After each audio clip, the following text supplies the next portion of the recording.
You know, a lot of folks have wondered that once the birds go back to free ranging, is Abby gonna be able to be a free ranging dog herself full time? And the really honest answer is...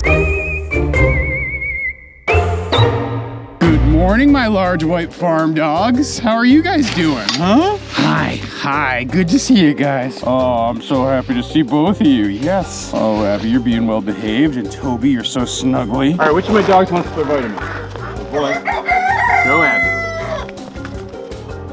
Here, that's for Abby. Good girl. I give them a daily joint health vitamin. Here on our farm, we have two livestock guardian dogs. There's Toby Dog, who's a little bit over 3 years old. And then there's Abby Dog, who's technically still a livestock guardian dog in training. And she's almost 1.5 years old. The job of our livestock guardian dogs is to be the protectors of the birds on our farm. Our dogs live outdoors 24/7, 365 days of the year. They scare off the bobcats, coyotes, foxes, and bears that live in the area of our farm. And they're a very special breed of dog known as the Maremma sheepdog, which originated in Italy and has been bred for thousands of years to be protective of livestock and calm around livestock. And in the case of Toby Dog, that has always been true. Ever since he arrived at our farm as a puppy, he's had very little instincts to want to try to chase or play with our birds. But when it comes to our gal Abby Dog, she's been a little bit something different. Abby, hey! Abby, hey! No! Abby, no! Hey! Abby, no!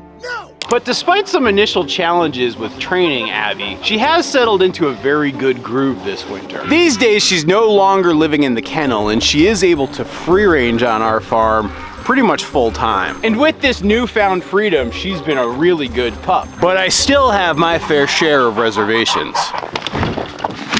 Good morning, birds. How's everybody doing today?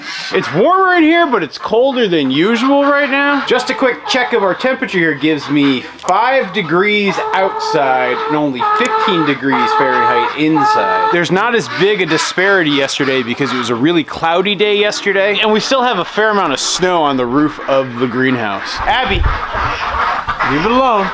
Let's see what we got. I saw a goose in there. This one's becoming popular for goose eggs. Leave it. Leave it. Good girl. Yes, you don't eat eggs when I don't give them to you. I'm actually not too worried about this one. It's a ceramic egg. Yes, it looks like we have, I can't tell if those are goose eggs or duck eggs. Hey, get out of there. Get out of there, girl. But I just saw one of my female pilgrim geese on that nest. This one's definitely a duck egg. The difference I often find with the duck and goose eggs is the geese are very focused with where they lay their eggs usually. The ducks will lay their eggs quite literally anywhere. All right, Abby Dog, you ready to release the quacken? Release the Quacken! You know, Abby, I'm really glad that you care about Release the Quacken, because without you, I don't think any animal on the planet would.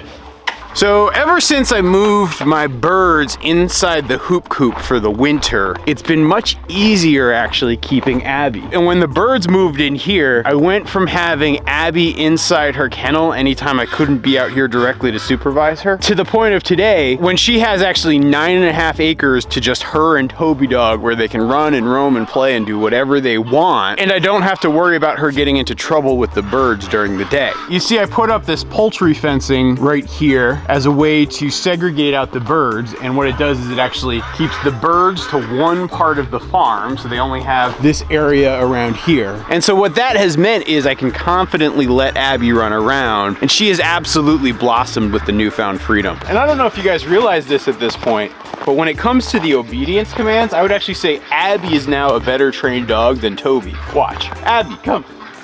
Good girl. Toby, come. I know you both heard come. And look at how Abby just sits quietly, and she knows she needs to be patient. I mean, she's still learning though. It's got to be perpendicular. Well, it is perpendicular. And sometimes she likes to ride Toby Dog, which is a little weird. But believe me when I say she has come so far. You know, the advice they always give you is don't work with kids or animals. And so my winter bird keeping situation has been good for both Abby Dog and the bird. And I'm genuinely happy about that. But as you guys are well aware, all good things must come to an end. Good girl, Abby. I'm so proud of you right there. That was excellent. Good girl, you were so calm. Yes. I don't know if you guys caught that behavior right there, but basically Abby was just walking around doing her rounds, and the chicken just walked right into her. And the birds are often very prone to getting spooked by her at this point. But what's amazing is she doesn't freak out and try to play with them. She just acts calm and keeps moving. Yeah, good girl, Abby. Good girl.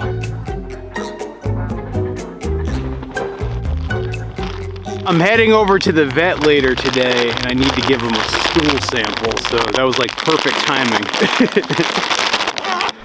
Abby, this is not a treat for you. Toby, this is not a treat for you either. I like how both dogs think that this bagged up poop is a treat. The reason for that is I usually come out with kitchen scraps in a bag like this, so they've been conditioned to be very, very good girls when they see something like that. Isn't that right, Abby? No jumping. We're still working on that with you. We're still working on that with you. You know, it might seem like it's ways away, but in just a few short weeks, all of the snow that you see behind me is gonna melt. This whole area is gonna turn into one gigantic pond. Our main pond will fill. The overflow area for the pond will fill. And so pretty soon, my ducks and geese who are living inside there are gonna wanna break past this fence and be able to free range on the farm again. And while that is all fine and good and very much how we manage our farm, the one creature who might lose out on that change is our gal, Lady Abington. Yeah, sweetie. I don't know what's gonna happen. You know, a lot of folks have wondered that once the birds go back to free ranging, is Abby gonna be able to be a free ranging dog herself full time? And the really honest answer is I'm not 100% sure yet. Because when it comes down to it, while Abby's behavior has improved, I would still say I'm not 100% with her. You know, for example, earlier this winter, I had a situation where Abby jumped over this short poultry netting, which isn't shocking, and so that's why I ended up putting this electric polywire rope around here as well. That would discourage her from trying to come into the bird yard. But when she was in here by herself unsupervised, I did find that she was actually eventually trying to play with one of the birds. She didn't harm it and no bad happened from it, but at the same time, it's the type of thing that shakes my confidence. And so in terms of what I'm gonna actually do once the birds start to free range again, I'm still working on my plan. I'm going to avoid kenneling her when I don't have to, because I really think that she's developed so much by just being a free range dog at this point, at this age. But I also know she's gonna need more supervision than normal. Yes, I'm talking about you, you weirdo. You know, last summer when I was really struggling with Abby's training, and I ended up even hiring a trainer to consult me and help me, and one of the tools that they encouraged me to use was an e-collar. It's like a little dog collar that has like a vibrating thing. You can use it to shock the dog, but I don't use it for the shock function. The specific collar I used with Abby had like a vibrate function, which she would respond to really, really well. And I could also be 100% confident that she was experiencing no pain. And using that e-collar was actually the thing that ultimately got Abby to turn a corner and really, really improved her behavior. And so what I will probably end up doing is starting to let her free range, but putting the e-collar back on her, because you'll notice she's not even wearing it right now. And I'll just watch really, really carefully. And really with some time and some patience, I'm hoping that she's gonna be ready to go to be a full-fledged livestock guardian dog. I'm sorry guys, I have no idea what's going on here right now between my two dogs. Like what is that? I don't know. I think Toby's as confused as I am. Have you guys ever seen a chicken lay an egg? Like, I mean, the actual act of the chicken pushing out that egg and expressing it to the world? Well, watch it closely right here as we have this one gal who's set down. You can see she starts to get into position and she starts to strain and sort of relax and tense and relax and tense. And eventually, if she doesn't give herself a hemorrhoid,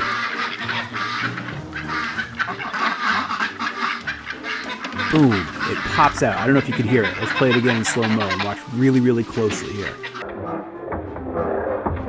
You see it? You see that little egg tumble out of the lower left-hand corner of the frame?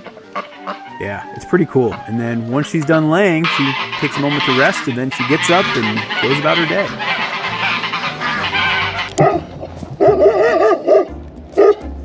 Take it easy, guys. Take it easy, guys. Starting to get lumber set up for the new barn build. But Toby dog, I'm gonna need you. Abby, get down. Hey, get down from there. Get down, Abby. All right, Toby dog, I'm gonna need you to come with me. Abby, sit. Stay. Good girl. Toby's very upset about the chaos going on around the farm right now. What you doing, pal? Oh, now he knows that I got the leash handy. He's really trying to hide. I think there's few things that Toby hates more than bye-byes. Come on, Toby, let's go. Come on. We're off to our trip to the vet. Into the truck, come on. Into the truck. You're gonna make me pick you up again? So yeah, even though I needed Abby Dog's stool sample this morning, Toby Dog's the one going to the vet. I'm hoping that this trip isn't something that I need to be too worried about. You see, back last summer, Toby Dog contracted Lyme disease. And while we were able to get him treatment and he bounced back to normal and things are okay, one of the things I do every couple of months is I do a blood level screening, just checking his levels for Lyme. If he has any sort of Lyme disease flare-ups or returns, I want to be able to detect it as soon as possible. And so that's why we're heading to the vet today to do a test of his Lyme disease. The reason why I needed Abby Dog's stool sample though is actually next week she's going to the vet for her annual physical, and they told me that they wanted a stool sample. And since I just happened to catch her pooping this morning, it seemed like a good opportunity to just grab it and bring it there while I bring Toby Dog there. But yes, this trip that we're going on today is completely for Toby Dog. I love that dog so much and I worry about his health all the time. I'm always a little bit stressed out when I go for these vet visits. I won't have the results for his tests by the end of this video, but I'll be sure to share his test results in a future video very, very soon.